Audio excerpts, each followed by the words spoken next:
ऐसे तो demon slayer anime में सभी डीमन को बुरा दिखाया गया और हम भी उनमें से काफी ज्यादा को हेट करते हैं, पर डीमन स्लेयर में एक ऐसा डीमन है जिसको सभी लोग पसंद करते हैं, उसकी फैन फॉलोइंग है और उसको रिस्पेक्ट करते हैं, अकाजा। हाँ, अकाजा की रिस्पेक्ट होती है डीमन स्लेयर एनीमे में, उसके कई रीजन है और ऐसा क्यों है वो आज हम इस वीडियो में बात करने वाले हैं। और इस वीडियो में हम ये भी जानेंगे कि अकाजा की बॉडी पे ये सारे टैटूज क्यों हैं और इसका क्या रीजन है और क्यों अकाजा को बचपन से डीमन किड कहा जा रहा है। वैसे तो अकाजा का ह्यूमन नेम हाकुजी है, लेकिन इस वीडियो में कंफ्यूजन ना हो तो उसको हम अकाजा का ह्यूमन नेम ना बोल के उसका डीमन नेम ही बोलेंगे, जिससे हम उसे जानते हैं Akaza. So let's start the video. Akaza की बैक स्टोरी कुछ इस तरह की, जब अकाजा पैदा होता है तो उसके आगे के दो दांत बहुत ज्यादा नुकीले होते हैं, जिस वजह से उसको डीमन किड कहने लगते हैं। जब अकाजा थोड़ा बड़ा होता है तो उसको पता चलता है कि उसके फादर की हेल्थ बहुत ज्यादा खराब रहती है, जिस वजह से उसको बचपन से कमाने के लिए जाना पड़ता है और अपने फादर की देखभाल अकाजा खुद करता है, उनकी मेडिसिन उनकी देखभाल अकाजा बचपन से ही कर रहा है। जब अकाजा थोड़ा बड़ा होता है, लगभग 11 साल का, तब उसे पता चलता है उसके फादर की हेल्थ बहुत ज्यादा खराब है, जिस वजह से उसको चोरी करना पड़ता है और चोरी करने के लिए उसे एक चीज समझ में आ जाती है कि उसे बहुत ज्यादा स्ट्रॉन्ग, ताकतवर और फास्ट बनना पड़ेगा ताकि उसे कोई पकड़ ना पाए। पर अकाजा पकड़ा जाता है एक बार, दो बार। इन 2 बारों में अकाजा को सजा दी जाती है, उसे मारा जाता है, उसकी पूरी बॉडी पे टैटू बना दिए जाते हैं। शहर के मजिस्ट्रेट का ये मानना था कि किसी आदमी ने कोई क्राइम किया है, उसकी बॉडी पे टैटू बना देने से उसे क्राइम का सिंबलाइज करना है कि वो क्रिमिनल है और दोबारा वो काम ना करे। जब अकाजा तीसरी बार क्राइम करता है और चोरी करता है तो उसे खूब मारा जाता है, पीटा जाता है और उसे यहाँ तक ये तक बोल दिया जाता है कि अगर तुमने आप चोरी की तो हमारे हाथ काट दिए जाएंगे। पर अकाजा इसके ऊपर ये बोलता है, अगर तुम मेरे हाथ काट देते हो मैं अगला पैरों से चोरी करूंगा, लेकिन चोरी करूंगा। जब अकाजा को आज छोड़ दिया जाता है तब वो अपने घर जाकर देखता है कि उसके फादर ने सुसाइड कर लिया है और उन्होंने एक नोट छोड़ा है कि मैं किसी और के चोरी किए हुए पैसों पे नहीं जी सकता और मैं नहीं चाहता तुम मेरी वजह से इतनी परेशानी करो, चोरियां करो। इससे देखिए अकाजा बहुत ज्यादा टूट जाता है और बहुत गुस्से में आता है, आसपास के जितने लोग होते मारने लगता है और ऑलमोस्ट उन्हें खत्म कर दिया होता है। लेकिन तभी वहाँ पे अचानक से कीजियो नाम का एक आदमी आ जाता है। वो कीजियो नाम का आदमी अकाजा को बोलता है कि तुम इन्हें क्यों मार रहे हो और उन्हें बचाता है और तुम्हारे हाथ के टैटू देख कर तो मालूम चलता है कि तुम्हें क्रिमिनल हो। अकाजा इस बात पे बोलता है कि तुम बूढ़े आदमी चले जाना, ऐसे वाला तुमको ही मारूंगा। और अकाजा उसे उन पे एक पंच करने चला जाता है, लेकिन वो बूढ़ा आदमी उस पर एक रिस्पॉन्स में अकाजा एक पंच मारता है और अकाजा सीधे जमीन पे गिर जाता है। वो बूढ़ा आदमी कीजियो अकाजा को अपने घर ले आता है और उसे एक चीज बताता है कि उसे उसकी बेटी की देखभाल करनी पड़ेगी क्योंकि उसकी बेटी बहुत ज्यादा बीमार रहती है और डोजो के चलते वो अपनी बेटी की देखभाल नहीं कर सकता। अकाजा कीजियो की इस बात को सुन के बोलता है तुम अपनी बेटी की देखभाल करने के लिए एक क्रिमिनल को बोल रहे हो, क्या इससे तुम्हें कोई दिक्कत नहीं है? इस बात पे कीजियो बोलता है अभी मैंने तुम्हें एक पंच मार के तुम्हें जमीन पे गिरा दिया था, किसी चिंता मुझे नहीं है। तब कीजियो अकाजा को अपनी बेटी के पास लेकर जाता है और डोर खोलते ही पाता है कि कीजियो की बेटी कियोकी कितनी बीमार है और वो बिना किसी हेल्प के अपना डे टू डे लाइफ का काम भी नहीं कर सकती है। ये सब देखने और सुनने के बाद अकाजा कियोकी की बहुत ज्यादा केयर करता है, उसकी हर छोटी बड़ी चीज का ध्यान रखता है, उसे खाना पानी, उसके माथे पर रखा कपड़ा उसको टाइम टू टाइम चेंज करता है। ये सब देख के कियोकी को बहुत बुरा लगता है कि उसके चलते कभी बाहर नहीं जा पाता, खेल नहीं पाता। वो ये चीज अकाजा से पूछती है और अकाजा इसके जवाब में बोलता है कि मुझे भी इन काम को करने का कोई शौक नहीं है क्योंकि मुझे इन सब चीजों की आदत है, क्योंकि जब मैं छोटा था तब मेरे फादर भी बहुत बीमार रहते थे तो और मुझे उनकी केयर करनी पड़ती थी। इन बातों की कोई परवाह करने की जरूरत नहीं है क्योंकि ये जो काम मैं तुम्हारे लिए कर रहा हूँ यही काम मैं अपने फादर के लिए भी करता था,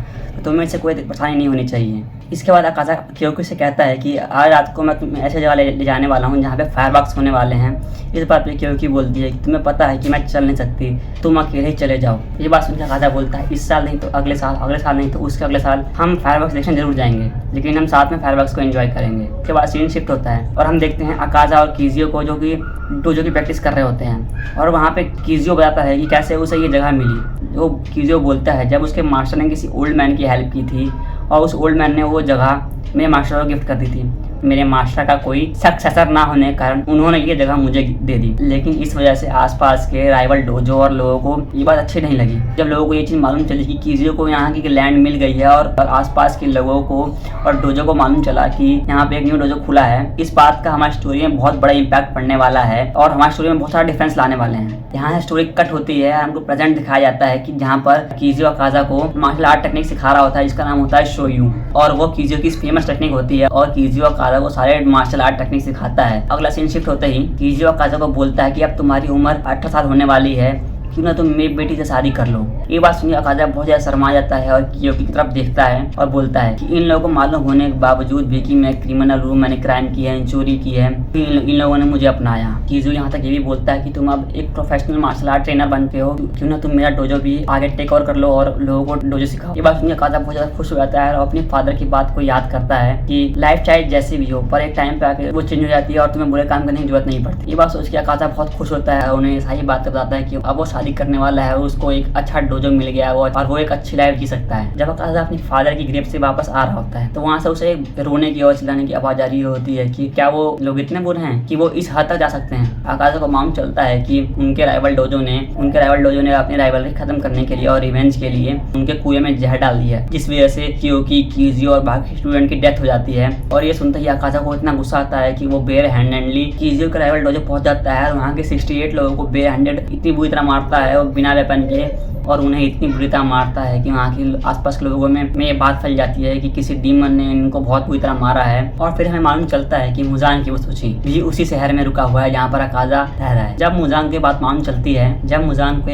चलती है कि इस शहर में कोई डीमन है और वो सोचता है कि मैं तो यहाँ पे किसी डीमन को नहीं भेजा, और सोचता है और जाके उससे मिलता हूँ। मुजान देखता है कि 18 साल का एक बच्चा है। मुजान उनसे पूछता है कि तुमने इन लोगों को मारा? अकाज़ा जवाब देता है कि तुम यहाँ चले जाओ वरना मैं तुम्हें भी मार दूंगा। ये बात सुनते ही अकाज़ा मुजान पे जंप करता है पंच करने के लिए, पर जैसे ही अकाज़ा उस पर जंप करता है पंच करने के लिए मुजान अपना हाथ सिर में दे मारता है, जिस वजह से अकाज़ा के अंदर मुजान का खून चला जाता है और अकाज़ा एक डीमन में ट्रांसफॉर्म हो जाता है। मुजान अकाज़ा की यादें इरेज कर देता है, लेकिन उसमें थोड़ी बहुत भी यादें रह जाती है, फीलिंग्स रह जाती है। और बाकी हमको मालूम है कि उसके बाद क्या होता है डीमन स्लेयर में। अकाज़ा की ऐसी और क्या चीजें हैं जो उसको इतना फेमस और रिस्पेक्टफुल बनाती है। अकाज़ा की ऐसी और क्या चीजें हैं और क्या बातें हैं जिस वजह से उसको लोग इतना पसंद करते हैं, उसकी रिस्पेक्ट करते हैं एनिमे कम्युनिटी में। पहला प्रिंसिपल, उसने आज तक किसी लड़की या फिर वुमेन को नहीं खाया है। उसके दिल और दिमाग में अभी भी थोड़ी बहुत फीलिंग्स बची हुई है कियोकी के लिए कि वो उससे कितना प्यार करता था। इस रीजन की वजह से उसने आज तक किसी लड़की को नहीं खाया है। सेकंड रीजन ये कि वो अपने ओपोनेंट की कभी भी डिसरिस्पेक्ट नहीं करता था।